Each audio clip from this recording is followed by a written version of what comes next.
Hello everyone, আশা করি আপনারা সবাই ভালো আছেন। আমি অনেক ভালো আছি। তো বন্ধুরা, আপনাদের মাঝে আরও একটি নতুন গল্প নিয়ে আসলাম। নাম হলো হিমু সোনালিখা।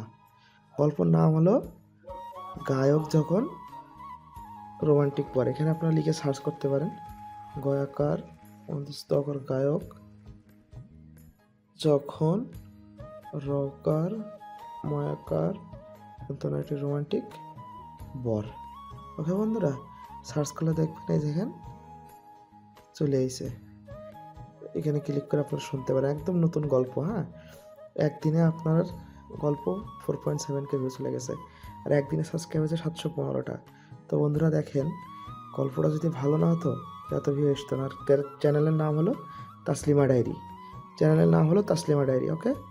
আর এও যদি না পান, তা আপনারা করতে পারেন, আপন ডায়েরি বলে সার্চ করতে পারেন। এপি আপন ডায়েরি। ওকে বন্ধুরা, এখানে সার্চ করলে দেখবেন কমিউনিটি ট্যাব আসবে। কমিউনিটি ট্যাব আসলে দেখবেন যে এখানে 2 পর্ব আপলোড দেওয়া আছে। কমিউনিটি ট্যাব, হ্যাঁ, তো এখানে আপনি গিয়ে আপনারা ঢুকে দেখতে পারেন। তো বন্ধুরা, গল্পটা যদি ভালো লেগে থাকে তাহলে অবশ্যই সাবস্ক্রাইব করে দিও। আর চ্যানেলটা অবশ্যই আর আপনাদের চ্যানেলটা সবাই অবশ্যই সাবস্ক্রাইব করে দিন। ধন্যবাদ সবাইকে। আবার নতুন কোনো গল্পতে আপনার সাথে দেখা হবে। চিঠি আসার কথা মাঝরাতে, এখন এসেছো কেন? জহিরুল নত মুখে আমতা আমতা করে বলল, চাচা হুজুর, এই ব্যাপারে আমিও কিছু কইতে পারি না। শফিকদা আমার হাতে 2টা চিঠি গুঁজা দিয়া কয় তাড়াতাড়ি আপনার হাতে দিতে। প্রচণ্ড সংকীর্ণ মনে কপাল কুঁচকে গেল হান্নান শেখের। তিনি নিজেই যেটা নিয়ে ভয়ে ভয়ে ছিলেন সেটা সম্ভবত ফলতে শুরু করেছে। হান্নান শেখ খাম দুটো হাতে নিয়ে উল্টে পাল্টে দেখতে লাগলেন। ছোট্ট একটা প্রশ্ন জুড়ে জহিরুলকে প্রশ্নবিদ্ধ করলেন। তোকে কেউ আসতে দেখেছে? জহিরুল না ভঙ্গিতে মাথা নাড়িয়ে নিজের প্রস্তুত উত্তরটা জানিয়ে দিল। না চাচা হুজুর, কেউ দেখে নাই। সুজলা ভাবি গোয়াল ঘরে দুধ দুয়াইতেছে, বাকিরা যার যার রুমে কাম করতেছে। আমি চোখ পাখি দিয়া ঢুকা গেছি। হান্নান শেখ জহিরুলকে বিদায় দিয়ে এবার খাম নিয়ে বসলেন। ইজি চেয়ারে পিঠ লাগিয়ে মৃদু ভঙ্গিতে দুলতে লাগলেন। একটা খামের উপর আরবি হরফে কিছু লেখা ছিল। বিশেষ খামটা আগে ছিঁড়ে উপর করতেই ভেতর থেকে ফস করে কোলে পড়ল চিঠিটা। চিঠিটার ভাঁজ খুলে চোখ বুলাতে চোখের কোটর আশ্চর্যভাবে বড় বড় হয়ে গেল। ইজি চেয়ারের দোল খাওয়াটা বন্ধ হয়ে গেল হান্নান শেখের। ঠোঁট নাড়িয়ে চিঠির শব্দগুলো নিঃশব্দে পড়তেই বুকের রক্তস্রোত যেন টালমাটাল হচ্ছিল। কিংকর্তব্য বিমূঢ় ভঙ্গিতে চিঠির পাতায় গোটা গোটা শব্দগুলো আবার পড়তে লাগলেন, ফের পড়তে লাগলেন, বারবার পড়লেন, বহুবার পড়লেন। চিন্তায় দুশ্চিন্তায় চোখ বুজে ফেললেন তিনি। মনে মনে আওড়াতে লাগলেন চিঠিটা। মাহাদিম আনসারি পিছু ছাড়েনি কালাম সর্দার। ও সবার চোখে বাজেভাবে ভিলকি মেরেছে। জীবিত থাকলে গুরুতর সমস্যায় পড়বেন। দ্রুত মৃত্যু সংবাদ ধার্য ধরুন। এসিটা বহুক্ষণ যাবৎ অন করা, সেটা বন্ধ করার প্রয়োজন হয়নি। রুমের ভেতরটা নীলাভ আলোয় স্বল্পোজ্জ্বল হয়ে আছে। থাই গ্লাসটা খুলে রাখা, জানালার দুপাশে জড়ো করে রাখা পর্দাগুলো বাতাসে উড়ছে, সেই সঙ্গে অনুভব করিয়ে দিচ্ছে শীতের আগমনী বার্তা। কফি মেকার থেকে মোটা পেটের মগটায় ঢকঢক করে কফি ঢালছে নোমান। কফির অবস্থা দেখে মুখ কুঁচকে রেখেছে। কালো পানীয়টার মধ্যে চিলতেখানি চিনির কণা পড়েনি, না পড়েছে 1 চামচ মধু। মাঝারি সাইজের কফি মগটায় 5 চামচ কফি পাউডার মেশানো হয়েছে। দ্রবণটা হয়েছে কুচকুচে কালো, গন্ধে এত বেশি তিক্ততা ছড়াচ্ছিল, না জানি খেতে কেমন জঘন্য হয়। তবুও নাকি জঘন্য পানীয়টা বসের জন্য তৈরি করাই লাগবে, নইলে কি অবস্থা করে দেবে কে জানে। ছোট্ট একটা আয়তাকার ট্রের উপর সদ্য বানানো কফিটা রাখলো। ট্রেটা 2 হাতে ধরে উক্ত রুমটার দিকে যেতে লাগলো নোমান। রুমের দরজাটা যদিও পুরোপুরি খোলা, তবুও সে সৌজন্যতা কায়েম করে দরজায় নক করলো। নীলাভ বাতিতে আলোকিত রুমটা দেখে কেমন জানি গা ছমছম করলো নোমানের। বাতাসের শোঁ শোঁ ধ্বনি অদ্ভুতভাবে পাথাল করছে। উথাল করছে। রুমের দিকে তাকালে মনে হয় মৃত্যুপুরীর রাজ্য। পিসিটা কেমন নির্বিকারভাবে জ্বলে আছে। মনে হচ্ছে রুমটার সমস্ত অন্ধকার দেখে খুশিতে মত্ত। নোমান এবার খুব সাবধানী গলায় ডাক দিল। স্যার। গলাটা যেন কেঁপে উঠল নোমানের। কেন কেঁপে উঠল সে জানে না, সে যথেষ্ট সাহসী ব্যক্তি, প্রচুর দুঃসাহসিক কর্মকাণ্ড করার রেকর্ডও তার আছে। এত কিছুর পরও এই একটা ব্যক্তির কাছে আসলে তার সকল সাহস কোণঠাসা হতে বাধ্য। পিসির সামনে মুখোমুখি অবস্থায় থাকা রকিং চেয়ারটা নড়ে চড়ে উঠল। এক নিমেষেই সেটা পিসির দিক থেকে মুখ সরিয়ে নোমানের দিকে ঘুরে গেল। নোমান অবশ্য চমকালো না। গতরাতে এরকম দৃশ্যের অভিজ্ঞতা আরও একবার হয়েছে, তাই আজ সে উদ্যোগী ভঙ্গিমায় সচেতন। নোমান অবস্থা দেখে ব্যবস্থা নেওয়ার পূর্বে আরেক দফায় ডেকে উঠল। স্যার, স্যার, আপনার কি মাথা ব্যথা করছে? প্রশ্ন করার পর কয়েক মিনিট নীরব রইল। এর পরপরই নীরবতা ছিন্ন করে ভারী গলায় বলল মাহাতিম, মগটা টেবিলে রেখে বিদায় হও, লাইট জ্বালাতে যাবে না। নোমান যথাজ্ঞার সূচকে ভেতরে ঢুকলো। রকিং চেয়ারের পাশে এসে টেবিলে রাখলো মগটা। ঘাটটা ডানে ঘুরিয়ে এক পলক চেয়ারে হেলান দেওয়া ব্যক্তিটার দিকে তাকালো। সে চোখ বন্ধ করে একটা হাত ভাবুক স্টাইলে হ্যান্ডেল রেখে ঠোঁটের কাছে আঙ্গুল রেখে দিয়েছে। নোমান আবার প্রশ্ন করলো, স্যার, রাগ না করলে একটা কথা বলি। আপনি একটু ঘুমান স্যার। 46 ঘন্টা ধরে আপনি কম্পিউটারের সামনে বসে আছেন, আপনার চোখ খুব লাল হয়ে গেছে। কথাটুকু শেষ করে সেখানেই দাঁড়িয়ে রইল নোমান। ফ্লোরের দিকে দৃষ্টি রেখে চাপা হতাশার নিঃশ্বাস ছেড়ে দিল। ঠোঁটের কাছ থেকে আঙ্গুল সরিয়ে স্বাভাবিক হলো মাহাতিম। মগের হ্যান্ডেলটা দু আঙ্গুলে পেঁচিয়ে টেবিল থেকে তুলে নিল সেটা। নিচের ঠোঁটটার কাছে মগ এনে গভীর করে এক চুমুক দিল। তিক্ত স্বাদের আভাস কোনোভাবেই মুখের উপর প্রকাশ পেল না। চোখ বন্ধ করে বহুক্ষণ পর জবাব দিল মাহাতিম, 72 ঘন্টা খাটতেও সমস্যা নেই নোমান, অসুস্থ হব না। শুধু মাথাটা একটু ঝিমঝিম করবে, এর বেশি কিছু হবে না।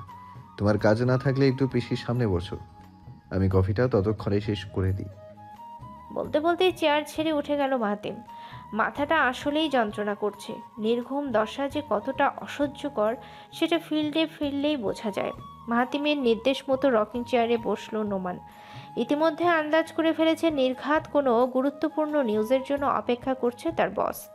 এত খাটাখাটনির পিছনে যেই গূঢ় রহস্য লুকিয়ে আছে সেটা কিছুক্ষণের মধ্যে বেফাঁস হতে বাকি নেই।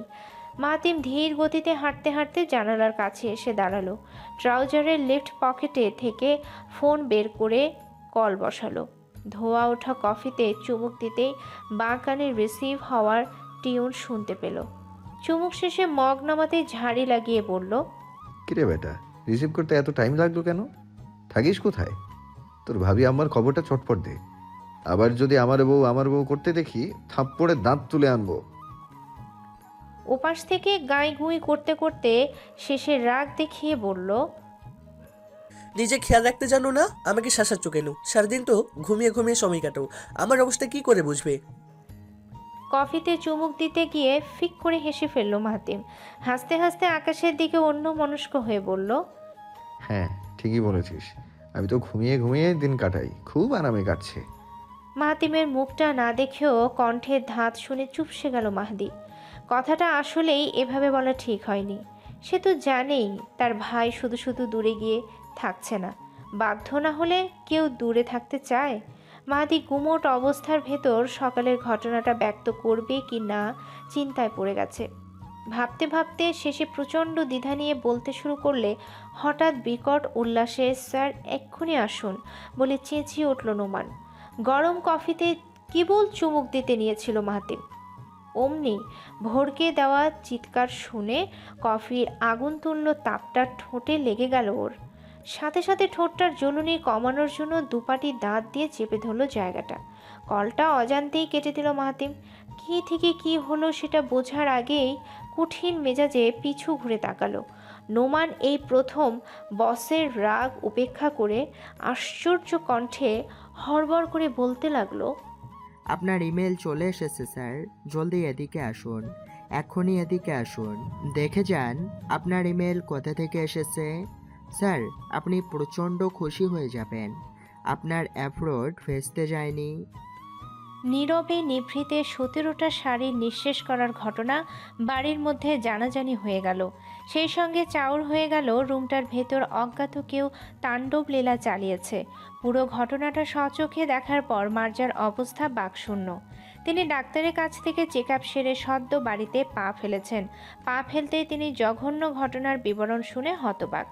তিনি রীতিমতো ভেবেই পাচ্ছেন না মেহনুরের ব্যক্তিগত জিনিসের প্রতি এত ক্ষোভ কিসের। মেহনুর পুরো ব্যাপারটা বিশদভাবে জানালেও মার্জা অদ্ভুত কাণ্ডের মতো নীরব রইলেন। কোনো প্রকার বাক্য খরচ না করে ছাদের রুমটা দেখে এলেন। উপস্থিত সকলের পানে অস্বাভাবিক দৃষ্টিতে তাকিয়ে থেকে শেষে মেহনুরের উদ্দেশ্যে বললেন, তুই আমার রুমে আয়, এক্ষুনি আসবি। রান্নাঘরের দিকে যাবি না, মাহাতিমের রুমেও ঢুকবি না, সোজা আমার রুমে এসে দেখা করবি। কথার ধাঁচ দেখে চোখ ছোট করে তাকালো রজনী ইবনাত। মুখে কিছু না বললেও মনে মনে ঠিকই মুখ্য ব্যাপারটা আঁচ করতে পারছে। যেখানে সবাই উপস্থিত ছিল, অনামিকা সেখানে উপস্থিত ছিল না। এটা নিয়ে কারোর মনে সন্দেহ না জাগলেও আসল ব্যক্তির মনে ঠিকই সন্দেহটা পাকাপাকি হয়েছে। মার্জার প্রস্থানের পর রজনীও সেখানে মুহূর্তক্ষণ না দাঁড়িয়ে চলে যায়। নিজের রুমের দিকে আসার আগে চলন্ত পা দুটো অনামিকার রুমের কাছে থেমে যায়। দোকানে এয়ারপোর্ট গুঁজে বিছানার হেড সাইডে পিঠ হেলিয়ে বসে আছে অনামিকা। চোখ দুটো শান্ত ভঙ্গিতে বন্ধ করা, ঠোঁট দুটো যেন গানের তালে তালে নড়ছে। নিঃশব্দে আলোড়িত হচ্ছে কম্বলের ভেতরে থাকা পা দুটো। রজনী এ দৃশ্য দেখে দরজায় নক করল না। কঠিন মেজাজের রুমে ঢুকে দারুণ ক্ষিপ্ততায় ঠাস করে দরজা বন্ধ করলো। তীব্র শব্দে বিছানা কাঁপিয়ে শিউরে উঠল অনামিকা। ভরকে গিয়ে কান থেকে এয়ারপোর্ট দুটো খুলে এলো। হাতের ফোনটাও কোলে পড়ে গেলে চোখ মুখ রুদ্ধ করে দরজার দিকে তাকালো। নিমেষেই সমস্ত রাগ যেন তরলে পরিণত হলো অনামিকার। ছোট্ট একটা ঢোক গিলে আসন্ন বিপদ থেকে বাঁচার পথ খুঁজতে লাগলো। কিন্তু ব্যর্থতা চারদিক থেকে আগলে ধরলে নিরুত্তেজ দৃষ্টিতে তাকালো সে। রজনীর দিকে আমতা আমতা করে গলা ভেজাতেই সংকোচ সুরে বলল, ফুপি, তুমি এসেছো? দরজাটা খুব জোরে লাগালে কেন? রজনী বিছানার কাছে এসে চট করে অনামিকার দিকে এগিয়ে এলেন। বিছানার হেড সাইডে এক হাত রেখে অনামিকার মুখ বরাবর ঝুঁকলেন। রজনীর কঠিন দৃষ্টি দেখে অনামিকা ভীতপূর্ণ উদ্ভ্রান্ত চাহনিতে গুটিয়ে গেল। রজনী তার অন্য হাতটা এগিয়ে খপ করে অনামিকার চোয়াল চেপে ধরলেন। অনামিকাকে বিন্দুমাত্র গোঙানোর সুযোগ না দিয়ে চিবিয়ে চিবিয়ে বলতে লাগলেন, রাতের বেলা পাকনামো করতে কে বলেছিল? ওখানে গিয়েছো কোন সাহসে? আমি হাজারবার বলেছি আমি কোনো ভুল চাই না। মার্জা ভাবি ঠিকই তোমাকে সন্দেহ করে ফেলেছে। একমাত্র তুমি এমন বিকৃত মস্তিষ্কের মতো কর্মকাণ্ড করতে পারো, সেটা উনার অজানা নয়। রজনীর বড় বড় নখগুলো গালের চামড়ায় দাগ বসে যাচ্ছিল। নখের তীব্র জ্বালা যন্ত্রণায় আকুতি দৃষ্টিতে তাকালো ফুপুর দিকে। আপন ফুপুর আচরণ যে কতটা কঠিন, কতটা পাশবিক হতে পারে সেটা নিশ্চয়ই তার জন্য গোপন বিষয় নয়। রজনী সত্যিই মেহনুরের আশপাশ থেকে দূরে থাকতে বলেছিল। সঙ্গে এটাও বলেছিল সে যেন কূটকৌশল না খাটাতে যায়। অনামিকা বুঝতেই পারছে না এবার মাহাতিম নেই জেনেও কেন তার ফুপি চেপে চেপে চলছে। এমন পিছিয়ে পিছিয়ে নীরব থাকার মানে কি? এসবের মূল সারাংশ আসলে কোথায় গিয়ে ঠেকছে? অনামিকাকে ছেড়ে দিয়ে সোজা হয়ে দাঁড়ালো রজনী ইবনাত।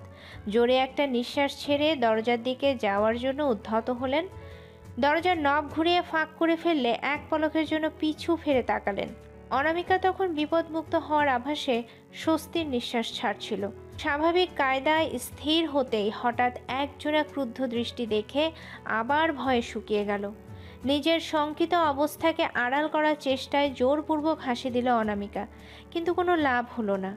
অনিমেষ নেত্রে চেয়ে থাকা অগ্নিদৃষ্টিটাও ততক্ষণে পা চালিয়ে রুম থেকে বেরিয়ে গেছে। নতশীর্ণ মুখে দরজা ঠেলে প্রবেশ করল মেহনুর। শাশুড়ির তলবধ্বনি শুনে মনটা ভয়ে আক্রান্ত। মাথায় ঘোমটা দেওয়ার নিয়ম থাকলেও সেটা আপাতত শাশুড়ির নির্দেশে পালিত হয় না। মেহনুর আঁচলখানা পিঠের উপর টেনে নিয়ে শাশুড়ির মস্ত বিছানার দিকে এগুতে লাগলো।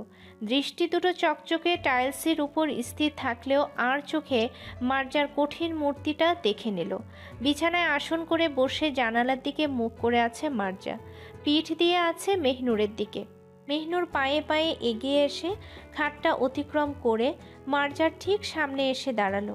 মার্জা এক পলক চাহনিতে মেহনুরের দিকে তাকালেন। মেহনুরের সংকুচিত হৃদয়ের উদ্বেগ অবস্থা দেখে পাশে বসার নির্দেশ দিলেন। শাশুড়ির আদেশে শির ঝুঁকানো অবস্থায় বিছানায় বসল মেহনুর। অমনি তার মুখোমুখি হয়ে সুতীক্ষ্ণ চাহনিতে আটসাট হয়ে বসলেন মার্জা। অন্য সময় মেহনুরের হাত দুটো মাতৃতুল্য কোলের উপর দৃঢ়ভাবে টেনে নিতেন। সুকোমল হাত দুটো ধরে স্নেহের চুমু দিতেও দেরি করতেন না। আজ ব্যতিক্রম কাণ্ড ঘটানোর পাশাপাশি তিনি কণ্ঠস্বর দৃঢ় করে বললেন, রুম থেকে আর কিছু খুঁয়েছে? মেহনুর একটু সময় নিয়ে ভেবে নিল। এরপর নতমুখেই মাথাটা না সূচকে নাড়িয়ে জবাব বুঝিয়ে দিল। মার্জা উত্তর পেয়েও স্বস্তি সূচকে ফিরলেন না। জেরার প্রসঙ্গটা বজায় রেখে মেহনুরকে আবার প্রশ্ন করে বললেন, তোর সাথে কেউ খারাপ ব্যবহার করেছে? মন ছেড়ে উত্তর দিবি, আমার কাছে কিচ্ছু লুকানোর চেষ্টা করবি না। মেহনুর এবার মাথা তুলে শাশুড়ির দিকে তাকালো। শান্ত নিবিড়ভাবে বলল, না মা, আমার সাথে কেউ খারাপ ব্যবহার করেনি, আমি মিথ্যা বলছি না। মার্জা কিছুক্ষণ স্থির দৃষ্টিতে মেহনুর দিকে তাকিয়ে রইলেন। এরপর মেহনুরের পেছনে থাকা দেয়াল ঘড়িটার দিকে এক পলক তাকিয়ে এবার মেহনুরের পায়ের দিকে তাকালেন। ভারী একটা নিঃশ্বাস ছাড়তেই রুমটার ভেতর নিঃশ্বাসের শব্দ ছড়িয়ে পড়ল। তিনি মেহনুরকে আর ভেঙে কিছুই বললেন না। পায়ের অবস্থা দেখে নির্দেশ দিলেন বিছানা না উঠতে। কথাটুকু শেষ হওয়া মাত্র নিজেই বিছানা ত্যাগ করে রুম থেকে বেরিয়ে গেলেন। এমন আশ্চর্য আচরণ দেখে আস্ফালন দৃষ্টিতে তাকিয়ে থাকা ছাড়া দ্বিতীয় উপায় ঠাউর করতে পারল না মেহনুর। মার্জা মন শক্ত করে নির্দিষ্ট গন্তব্যের দিকে পা বাড়িয়ে গেলেন। ওড়নাটা মাথার উপর ভালো মতো টেনে নিয়ে কাঙ্ক্ষিত রুমটার ভেতরে ঢুকলেন। কোনো প্রকার সৌজন্যতা না দেখিয়ে একেবারে রজনীর সামনে এসে দাঁড়ালেন। রজনী ফোনে ব্যস্ত ভঙ্গিতে কথা বলছিল। দরজা দিয়ে মার্জাকে ঢুকতে দেখে সে আর কথা চালাতে পারল না। ফোনটা কান থেকে সরিয়ে চট করে কলটা কেটে দিল। মার্জার মুখের অবস্থা দেখে সন্দেহাতীত ঘটনা নিয়ে বিচলিত হলো রজনী। তবুও যতদূর সম্ভব সেটা আড়াল করে কৌতূহল গলায় পড়ল, কিছু হয়েছে মার্জা আপা? আপনার মুখ এত মলিন দেখাচ্ছে কেন? আপনি কি মেহেরুরের? কথার মাঝপথে ছিদ্র বসিয়ে কঠোর আভাসে বললেন মার্জা। অবশ্যই কিছু হয়েছে। আমার পিঠ পেছনে এরকম ঘটনা আশা করা যায়নি ভাবি। আমি যখন বাড়ির বাইরে থাকি তখন পুরো বাড়ির দায়ভার আপনার উপর দিয়ে যাই। আপনি আমার অনুপস্থিতিতে কেমন খেয়াল করেছেন? আমি নিতান্তই অসুস্থ মানুষ, ঔষধের জোরে টিকে আছি, তাই বলে এমন দিন দেখতে হলো। আমার বউয়ের রুমে এসব তছনছ অবস্থা, আমি তো কিছুই ভেবে পাচ্ছি না। মার্জার উদ্বিগ্ন কণ্ঠ শুনে কিছুটা স্বাভাবিক হয় রজনী। পুরো বিষয়টাকে ঠান্ডা মস্তিষ্কে সামাল দেওয়ার জন্য মিথ্যা চিন্তার অভিনয় করে বিচলিত সুরে বলল, আমার ভুল হয়েছে আপা। অনামিকার জন্য এখন লজ্জায় মুখ দেখাতে পাচ্ছি না। ও রাগের ঝোঁকে কাজটা করে ফেলে আপা। ওর বাবার সাথে ঘুরতে যাওয়ার প্ল্যান ছিল। ওইদিকে ভাইজানেরও শেষ মুহূর্তের কাজের খবর এসে যায়। আপনি তো জানেন ভাইজান পলিটিক্যাল মানুষ, দিনে কতগুলা লোকের সাথে ওঠা বসা করা লাগে তার হিসেব নেই। তার জন্য অনামিকাকে বাধ্য হয়ে না করে দেন। ও বুঝতে পারেনি রাগের মাথায় কাজটা করার পরে হুঁশ ফেরে। ততক্ষণে যা হবার সব হয়ে গেছে। আমার কাছে রাতে এসে কান্না জুড়ে দিয়েছিল, আপা আপনার হাত দুটো ধরি, আপনি মেয়েটাকে মাফ করে দিন। মেহেরুরের শাড়ির ব্যবস্থা আমি করে দিচ্ছি, বিকেলের মধ্যেই হোম ডেলিভারি করিয়ে দেব। রজনী এখানেই ক্ষান্ত হলো না। যত প্রকার বশীভূত কথাবার্তা আছে সব একে একে ফলাও করে মার্জার মন সিক্ত করলো। মার্জা ক্রুদ্ধ হৃদয়ে এসেছিলেন ইচ্ছে মতো কথা শোনাবেন বলে। পরক্ষণে ব্যাপারটা এমনভাবে উল্টে যায়, মার্জা তখন সমস্ত রাগ ঝেড়ে বিগলিত হৃদয়ে চলে যান। মার্জাকে আজকের মতো জব্দ করতে পেরে বুকের উপর থেকে 10 টনের পাথর সরে গেল রজনীর। ভারমুক্ত হয়ে হাঁপ ছাড়তে ছাড়তে ধপ করে ডিভানে বসলো সে। মার্জা যেমন সরল সহজ মন নিয়ে চলাফেরা করে, তেমনি আকস্মিক রাগ নিয়ে আগমন হলে সেটা সামাল দেয়া তেমন কঠিন কিছু না। সমস্যা হলো, অনামিকা যদি আবারও অনাকাঙ্ক্ষিত ব্যাপারগুলো ঘটায় তাহলে সোজা মাহাতিমের কান অবধি পৌঁছে যাবে। বাড়ির প্রতিটি কাজে মুখ্য কর্তা হিসেবে এখন মাহাতিমই গণ্যমান্য। তার একটা কথার উপর দ্বিতীয় কথার প্রলেপ পড়ার সুযোগ নেই। নিশ্চয়ই সে স্বাভাবিক চিন্তাধারার ব্যক্তি, হাসি খুশি থাকতে পছন্দ করে, কিন্তু রাগ যখন তুঙ্গস্পর্শী হয় তখন সেটা নিচে নামানো দুঃসাধ্য ব্যাপার। তাকে থামানো, বোঝানো, শান্ত করার জন্য নিজেরই ধৈর্য যেন অসহায় হয়ে যায়, অধৈর্য হয়ে বিগড়ে যায় মেজাজ। যার মুখটা হাসিতে ভরপুর তার রাগটা ততই ভয়ঙ্কর। গ্রামের চিরপরিচিত পরিবেশ নিয়ে যদ্দূর বর্ণনা খাটে তাতে হয়তো সহজ সরল জীবনযাত্রার দৃশ্যপট ফুটে ওঠে। চিত্রিত হয় সবুজে ঘেরা মেঠো পথের রাস্তা, মানুষপটে ভেসে ওঠে সরলভাবে রোজগার করা পুরুষকর্তার শ্রম। দিনের শুরুটা সূর্যোদয়ের সঙ্গে আরম্ভ হয়েছিল। জাগতিক কর্মকাণ্ডগুলো শুরু হয়েছিল স্বাভাবিক নিয়মে। খাঁ খাঁ করা খরাক্রান্ত জমি, মাথার উপর জ্বলন্ত সূর্যপিণ্ড দাপুটে রাঙা ছড়াচ্ছে। জমির একদিকে টিনের বাংলো বাড়ি বানানো, বাড়িটাও পুরনো হয়ে টিনের উপর জংয়ের আস্তরণ পড়েছে। আশপাশে কোনো জনবল নেই, দূর দূরান্তে শুধু ফসলি জমির জায়গা। যারা ফসলি জমিতে এতক্ষণ কাজ করছিল তারাও দুপুরের আহার সারার জন্য বাড়িমুখী হয়েছে।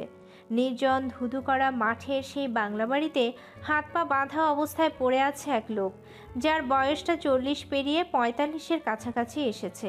পরনে ময়লা লুঙ্গি, গায়ে পাতলা ধরনের গোল গলার গেঞ্জি। সাদা গেঞ্জিটা এখন আর সাদা নেই, সাদা রঙে ভিজিয়ে ভিজিয়ে রক্তিম রঙে চুপসে গেছে। চোখের ডান কোণা ফেটে রক্ত ঝরছে অনবরত, মুখ দিয়ে ঝরছে বিন্দু বিন্দু রক্ত। হাত দুটো পিছমোড়া করে বাঁধলেও পা দুটো শক্ত শিকলে পেঁচিয়ে রেখেছে। নিঃশ্বাসের গতি এতটাই ধীরভাবে চলছে, লোকটা নিঃশ্বাস নিতেও যেন মরণ যন্ত্রণায় কাতরাচ্ছে। বুকের ছাতি যেন ফেটে যেতে চাইছে তার, গলা শুকিয়ে খরার মতোই রুক্ষ হয়ে গেছে। চক্ষুর লোলুপ দৃষ্টি যেন ঝাপসা ঝাপসা। হঠাৎ মাথার ওপর কঠিন ব্যথা অনুভব করলে চিৎকার করতে গেল লোকটা, কিন্তু আফসোস গলা ভেদ করে শেষ শব্দগুলো যেন কুণ্ডলি পাকিয়ে আটকে যাচ্ছে। চিৎকার করতে যেয়ে ব্যর্থ হলে জোরে জোরে কাশতে থাকে লোকটা। তখনই ঝাপসা দৃষ্টির সামনে টিনের বদ্ধ দরজাটা দুধার বরাবর খুলে গেল। উন্মুখ দুয়ার দিয়ে ঢুকলো কয়েক জোড়া পদযুগল। ঝাপসা দৃষ্টিতে কিচ্ছু দেখতে পাচ্ছে না লোকটা। গোঙানির মতো চেঁচাতে গেলে ঠোঁটের কিনারা দিয়ে তরল রক্ত পড়তে লাগলো তার। মাথাটা নিচে নোয়ানো থাকলেও আকস্মিকভাবে আবারও চুলে টান খেয়ে মাথা তুলে তাকালো। বুঝে আসা চোখ দিয়ে পিটপিট করে তাকাতেই অনেকক্ষণ পর বুঝতে পারল সামনে এখন কে দাঁড়িয়ে আছে। লোকটা হলক মাত্র দেরি করলো না, ভয়ে আতঙ্কে উপস্থিত সবার সামনেই হাউমাউ করে কেঁদে উঠল। টিনের ঘরটার ভেতর লোকটার ক্রোদনধ্বনি দফায় দফায় বেজে উঠছিল। পদযুগল এসে একদম কাছাকাছি থামলো। কেবল একজোড়া বৃদ্ধ পা এসে 2 কদম বেশি এগিয়ে এলো। লোকটা কান্না স্ফীত না করে হাউমাউ করেই বলতে লাগলো। বৃদ্ধ পদজোড়ার ব্যক্তিটা কথাগুলো নীরবে শুনলেন। শোনার কয়েক মুহূর্ত স্থির থেকে মাটিতে নতজানু হয়ে বসলেন।